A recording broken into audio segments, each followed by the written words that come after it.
காலை சூரியன் மெதுவாக உதிக்க காட்டின் உயிர்கள் அனைத்தும் விழித்துக் கொண்டது. முயல்குட்டி ஒன்று தூங்கி எழுந்து தன் வீட்டிலிருந்து வெளியே வந்தது.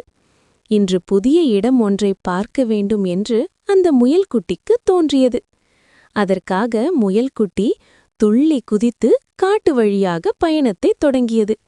அப்போது காட்டின் நடுவில் ஒரு பெரிய மிக அழகான வேங்கை மரம் இருந்தது. அந்த மரம் திடீரென பொன்னொளியால் மின்னியது. இது என்ன மாயம் என்று முயல்குட்டி வியந்து போனது. வேங்கை மரம் மெதுவாக பேசத் துவங்கியது. சின்ன முயலே, பயப்படாதே, நான் மாய வேங்கை மரம், உனக்கு ஒரு பரிசு தர நினைக்கிறேன் என்றது. முயல் கண்களை பெரிதாக்கி, என்ன பரிசு என்று ஆவலுடன் கேட்டது.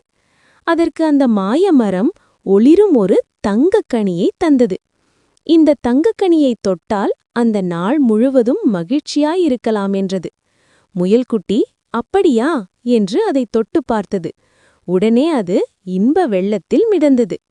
அது தனது நண்பர்களுக்கும் இந்த தங்கக்கனியை கொடுக்க முடிவு செய்தது. அதற்காக முதலில் கவலையுடன் இருந்த மானை சந்தித்தது. முயலிடமிருந்த தங்கக்கனியை அந்த மான் தொட மறுகணமே கவலை மறந்து மகிழ்ச்சியானது. அடுத்து பசியால் வாடிய ஒரு பறவை குடும்பம் அந்த தங்கக்கனியை தொட்டவுடன் பசி நீங்கி சிரிக்கத் தொடங்கியது. மெல்ல மெல்ல காடு முழுவதும் மகிழ்ச்சியும் சிரிப்பும் பரவியது. மாயமரம் முயல்குட்டியை பார்த்து, உன் நல்ல மனதை பாராட்டுகிறேன் என்றது. பிறகு முயல்குட்டி சிரித்தபடி வீடு திரும்பியது.